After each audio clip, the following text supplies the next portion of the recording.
ان کا سوال ہے، قرآن مجید میں تصویر کشی کو حرام کہا گیا ہے، یہاں پر جو ویڈیوگرافی ہو رہی ہے اس کی اسلام میں کہاں تک گنجائش ہے؟ کچھ لوگ ٹی وی کو بھی حرام کہتے ہیں، برائے مہربانی وضاحت کریں۔ ایک تو آپ کو مغالطہ یہ ہے کہ قرآن مجید میں تصویر کشی کو حرام قرار دیا گیا، قرآن میں کہیں یہ حکم موجود نہیں، بلکہ قرآن میں تو حضرت سلیمان کے بارے میں آتا ہے کہ ان کے لیے جو جنات جو تھے ان کی غلامی میں وہ تماثیل بھی بناتے تھے، مجسمے بھی بناتے تھے، تو مجسمہ سازی بھی حرام نہیں تھی اس وقت۔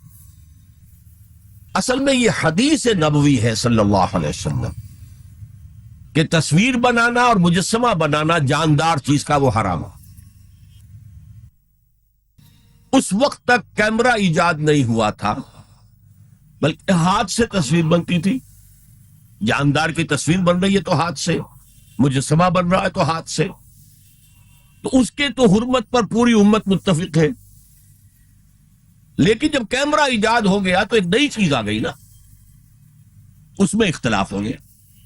جیسے شاید آپ کے علم میں ہو، لاؤڈ سپیکر پر ہمارے بڑے بڑے علماء کا فتویٰ تھا اذان حرام ہے، خطبہ حرام ہے، اور فتویٰ کس کا؟ مولانا اشرف علی تھانوی رحمۃ اللہ علیہ کا۔ ایک نئی چیز آئی تھی، اس کے بارے میں ان کی رائے ہوئی، لیکن آج آپ کو معلوم ہے کون سی تھانوی مسجد ہے کہ جس میں اذان جو ہے لاؤڈ سپیکر پر نہیں ہوتی اور خطبہ جو ہے وہ لاؤڈ سپیکر پر نہیں ہوتا۔ تو نئی چیز کے آنے پر جو ہے یقیناً اختلاف رائے کے پیدا ہونے کا امکان ہے۔ عالم عرب کے تمام علماء کا تقریباً اس پر اتفاق ہوا کہ چونکہ اس میں ہاتھ کا کوئی عمل نہیں ہے، یہ عکس ہے، یہ جائز، علی الاطلاق جائز۔ اس سلسلے میں آپ کو ایک لطیفہ بھی سنا دیتا ہوں۔ پاکستان میں ایک علماء کی کانفرنس بھی ضیاء الحق صاحب نے کروائی تھی، پوری دنیا سے علماء آئے تھے، کراچی میں کانفرنس تھی۔ عبد الفتاح ابو غدہ رحمت اللہ علیہ بہت بڑے حنفی عالم تھے، عالم عرب کے حنفی عالم بہت بڑے، عبد الفتاح ابو غدہ۔ اور یہ اصل میں جو عثمانی حکومت تھی ترکوں کی خلافت والی، اس کے میں جو شیخ الاسلام تھے ان کے شاگرد رشید تھے۔ تو وہ ان سے ملنے کے لیے مولانا محمد یوسف بن نوری رحمت اللہ علیہ وہ گئے، تو ساتھ ہی دعوت دے آئے۔ وہ تو ہوٹل میں جا کر ملے، ساتھ ہی کہا کہ ہمارا وہ دارالعلوم ہے، وہ بھی آپ ذرا وزٹ کر لیجیے، دیکھ لیجیے۔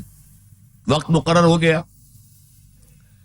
اب مولانا نے بھی اپنے کچھ لوگوں کو بلا لیا، جن میں ان کے داماد مولانا محمد تحسین، ان کے بڑے داماد، سب سے بڑی بیٹی ان کے گھر میں تھی، وہ بھی تھے۔ انہوں نے یہ واقعہ مجھے سنایا ہے، یعنی یہ نہ سمجھیے کہ یہ کہیں ادھر ادھر سے سنا ہوا بات ہے، ایک ایسا شخص بیان کر رہا ہے جو اس میں موجود تھا، اور جو مولانا بن نوری کا اتنا قریبی رشتہ دار تھا، ان کا داماد، کہ یہ اب انتظار کر رہے تھے کب آئے، تو اطلاع ہوئی کہ آ رہے ہیں، آ گئے تو نکلے باہر ویلکم کرنے کی، دیکھا کہ وہ ایک کیمرہ لٹکائے ہوئے چلے آ رہے۔ اب یہ عجیب انہوں نے محسوس کیا، یہ اتنا بڑا عالم دین اور یہ کیمرہ، جیسے عام جو ہے لوگ لڑکے بالے لیے پھرتے ہیں کیمرہ، تو وہ اس طریقے سے وہ کیمرہ لیے پھرے گا۔ لیکن کیا کہیں، مہمان ہیں، کچھ کہہ نہیں سکتے۔ آ گئے، بیٹھ کر انہوں نے اپنا کیمرہ کھولا اور کہا ذرا ٹھیک ہو جائیے، سورہ اجتماعیہ، میں چاہتا ہوں ایک اجتماعی تصویر ہو جائے گروپ کی، سورہ اجتماعیہ۔ اس پر چیخ پڑے مولانا بن نوری، حرام حرام حرام، امری کریں۔ انہوں نے کیمرہ تو بند کیا، لائیے دلیل، حرام ہونے کی دلیل کیا ہے؟ جو دلیل انہوں نے دی وہ کاٹ دی، جو دلیل دی وہ کاٹ دی، جو دلیل دی وہ کاٹ دی۔ آخر میں مولانا بن نوری کو کہنا پڑا کہ ٹھیک ہے یہ حرام نہیں ہے، لیکن یہ خلاف تقویٰ ہے۔ آپ نے کہا ٹھیک ہے، آپ اس پر قائم رہے، خلاف تقویٰ ہے، مجھے اس پر کوئی وہ نہیں ہے، لیکن یہ کہ آپ حرام کہیں گے تو مجھے دلیل دینی پڑے گی آپ۔